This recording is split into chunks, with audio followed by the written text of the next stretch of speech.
Look at the first paragraph of chapter 2, Dhritarashtra and Pandu, who are the two brothers who become whose lineage leads to the two factions in the war that is coming, the two factions of the royal house.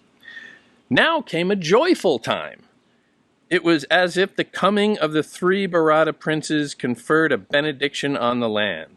The kingdom prospered, rains were plentiful, swelling the Ganga, spilling generously onto the lush green of the paddy fields.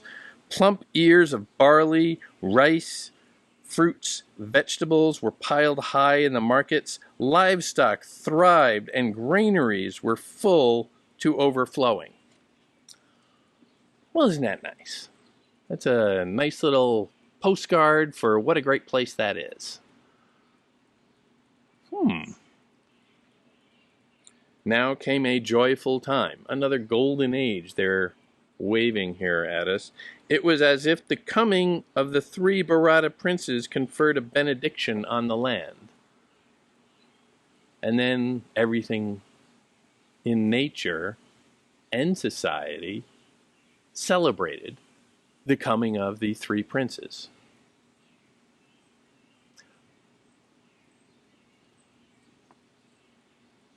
The political situation with the royal house in order confers prosperity. Not just political prosperity, not just political stability, but in fact, nature itself approves.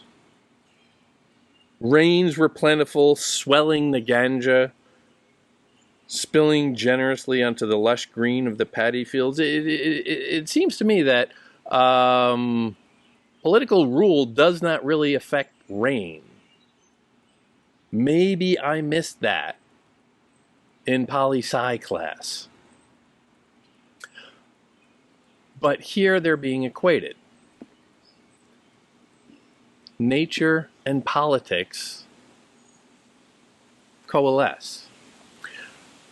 And remember what we spoke about in terms of Dharma. Politics is nature. The way things are is the way they're supposed to be, right? Right? The social structure is just the way God or whatever divine realm is in charge wants it. And fighting against that, rejecting that, complaining about it even, is a rejection of that divine plan. And who are you to do that? Right? And yet, it was as if the coming of the three Bharata princes conferred a benediction on the land. As if.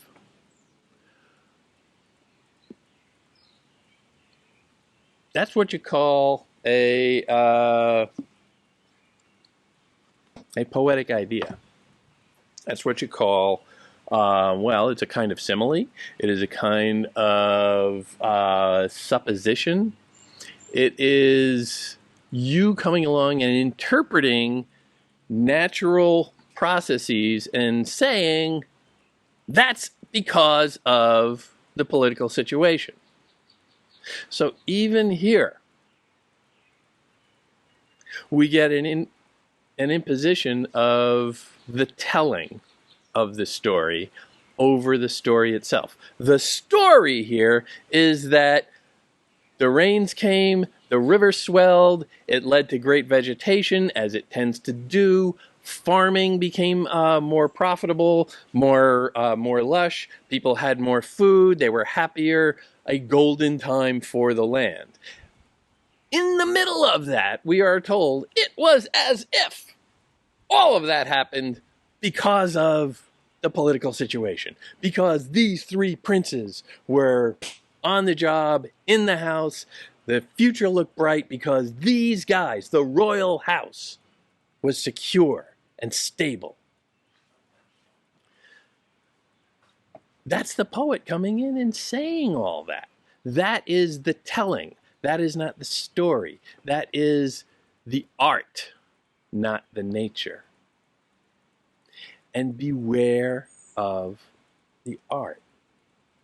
Because the art is the telling of the story. The art is the shaping of the story, the framing of the story. The art is when the poet comes in and starts telling you, well, this is what that means. And the art is also, in this case, the poet pointing out to you that there is so much art going on here, because it's not what happened. It's what one person says happened that is then told to another person, that is then told to another person, that is told to another person, until it gets to us in this long game of telephone, so that you don't know what happened. You just know what people are telling you happened.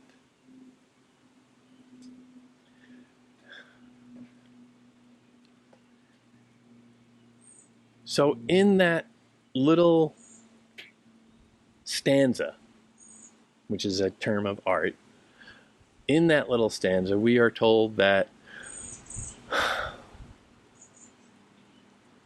nature approves of the political stability of the royal house, but we are also nudged by the way that information is presented. We are nudged into concluding that, is that really the same thing? Nature is having a good period, a good stretch, and so we're attributing it to politics? Is that necessarily a causality, or just, a coincidence?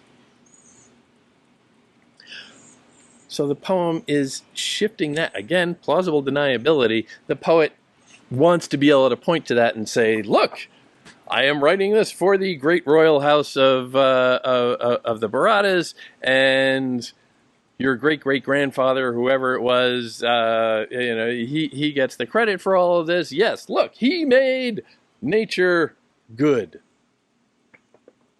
And he can say that. But the way that he says it, the art he uses to say it, suggests that it might be more complicated than that.